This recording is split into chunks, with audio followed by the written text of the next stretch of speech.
Hello everyone, Matt from Model Minutes here and welcome back to the workbench for another unboxing. Today I'm taking a look at this, the Special Hobby ME209 in 1/72 scale. So join me as I get stuck inside the box and see what this one is like. So on the front of the box then we can see this, I like this, I think it's quite a nice image. It shows the aircraft and it is like visually interesting. Oh, what is that? So ME209, best of my knowledge, it was like a racing plane. It was designed for speed and they did consider it as a suitable option to basically up armor it and give it weapons and see if it would be capable as a fighter aircraft. So kind of like as a successor to the 109, but they didn't provide any real benefit over the 109, so it didn't get much further than the sort of testing stages. You can see that we have a item code down here of 72221, and that's pretty much it on the front. If we flip to the back, you can see that we have an indication of the two different paint schemes that are included, and I say different very loosely. We've got one here which is red 14 with this kind of snake on the nose, or we've got one down here just with letter codes, and they're both painted in RLM02, I believe, all over. So a fairly simple paint scheme, but I'd be tempted to go for this one because it just looks a little bit more interesting with the snake on the nose.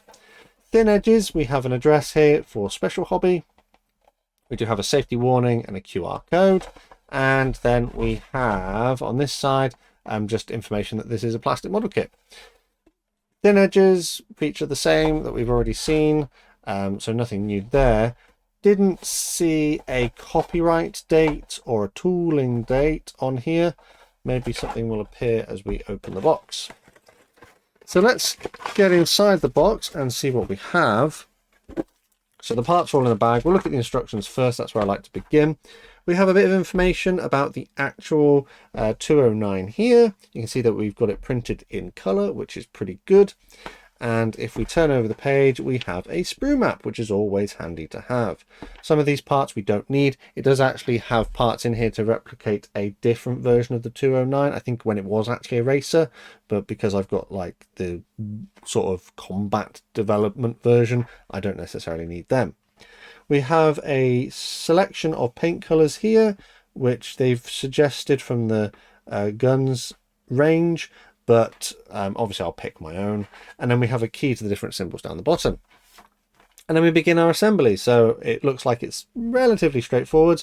Engine exhausts into the fuselage sides. We have a decal for our control panel. Seat and cockpit floor elements get glued together and then installed, and it's all painted RLM02 by the looks of it. We then flip over the page. We have radiators that need to be built up and then added to the lower wings. We have our upper wings, which get glued into place. That all is added into our aircraft. So it's not overly complicated. We have our landing gear components, which get glued in here. Slightly odd way of doing it. The mounting points are separate, which have to then be installed, but hopefully it works okay. There is a suggestion here that we could get some extra detailed parts just to uplift our look of our model, but those are separate things you'd have to get. We then have our landing gear doors, which can be installed. Doesn't look like there is a raised landing gear option, but I imagine if you wanted to display it in a raised pose, you would just glue your doors over the bay.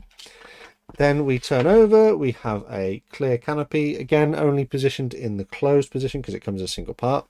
Tail skid and rudder get added. And then we come on to the engine. So I believe one of the differences is in the engine. I think the racer version has a slightly different engine to this, or slightly different design to it, but here you can see that all we're doing is adding our various components and attaching them. It doesn't appear as though it will freely rotate. I suppose you probably could get it to freely rotate if you wanted to, but I'll just glue it in. And then we're on to our painting instructions. Again, fairly straightforward, full color, which is good to see. Tells us the different colors down here. RLM02 generally all over, with aluminium propeller blades and black wheels. Yeah, straightforward. Pretty good. I'm going to go, I think, with the one with the snake on the nose because it just looks a little bit more interesting. Instructions, not too bad. Everything else comes in this bag. We have our decals in a separate bag, a bag within a bag. So let's have a quick look at those. And if we open them up, we can see that we have a small selection of decals provided, which will give us our representation of our two different paint schemes. The printing is generally okay, but the fine printing on some of the small text here isn't particularly legible. The control dials are just dots. They don't have any actual dials or anything in there, which is a bit of a shame, but you're not going to see that really through the cockpit canopy anyway. There are parts for historical decals if you would like to use them, and the snake actually looks okay. I don't think I've built a Special Hobby kit, but I think they're sort of the same family of like AZ Model and other companies like that. So if they use the same decals that I've used with those, I don't anticipate there being any real problems. They maybe are a little bit thin when you apply them, so you have to be careful, but they do go down quite nicely. Registration is pretty good, so all of your colours are nice and central, with nothing off-centre, which is nice. So yeah, they look okay. Hopefully they're absolutely fine. I don't anticipate any problems with those ones. Clear part comes in its own little bag as well, which is always nice because it helps protect it from any damage. And if we try and get this one out, you can see we have one part. There is a little bit of flash, which will need cleaning up. There is a little bit of waviness to the plastic, but it's okay for the most part. The framework is slightly raised, so I reckon I could mask that myself. Not overly complicated. There's 1, 2, 3, 4, 5 panels, which would need to be masked. So yeah, I could do that, not a problem. No open option, but you know, it is what it is. This is a single small little piece, which it looks okay. That then brings us on to our two sprues of darkish grey plastic. Plastic is quite dense, doesn't feel particularly greasy. Maybe there's an ever so slight touch of mold release, but it's not bad. Yeah, quite dense plastic, but not brittle. There is a bit of flex to it. So you can see then on this one, we have, this is sprue A, fuselage halves. We have some reasonably subtle panel lines on there. They are recessed. Maybe not as neat and tidy as you've seen from other companies. There is a little bit of like surface imperfections in a few places. We have our wing surfaces. Again, the level of detail is okay. The panel lining isn't necessarily as uniform across all of the surfaces, but it's okay. I think it should give a reasonable representation. There is a hint of flash in a few places, which might need a little bit of cleaning up. Flipping over, ejector pin marks are on this side, which is our non-visible side, but they are a little bit heavy, so some cleanup might be required just to make sure parts fit together. Pilot seat is rather simple. No pilot was included though, so flying pose is not an option necessarily out of the box. This brings us to sprue B, which has all of our smaller components, and you can see that we've got landing gear covers, different ones depending on the variant that we are doing. Same with control panels, engine exhausts, engine components here. Again, pick the one that you're doing. Individual prop blades, not a massive fan of individual prop blades. I always seem to, mess them up in some way. Spinners, again, same kind of deal. It depends on the version you're doing. So there was another version of this kit. The detail is quite nice though. It's been molded reasonably well. Again, only a hint of flash in a few places. Wheels look okay. I think out of the box they look all right. Yeah, it doesn't look too bad, does it? Ejector pins are on this side, but they don't seem to be on any really like visible surfaces. So that's good. It doesn't look too bad. I'm looking forward to having a go at this one. Although there is an ejector pin on this one here, which would need cleaning out if you were going to install that, because I think that would get in the way of the prop blades being installed correctly. But no, it looks okay. I think it should be a fairly pleasant, fairly straightforward build to complete. So yeah, we had 1, 2 dark grey plastic sprues molded to a moderate quality, some small amounts of flash, but the level of detail that is there is fairly okay. Some of it's quite nicely reproduced.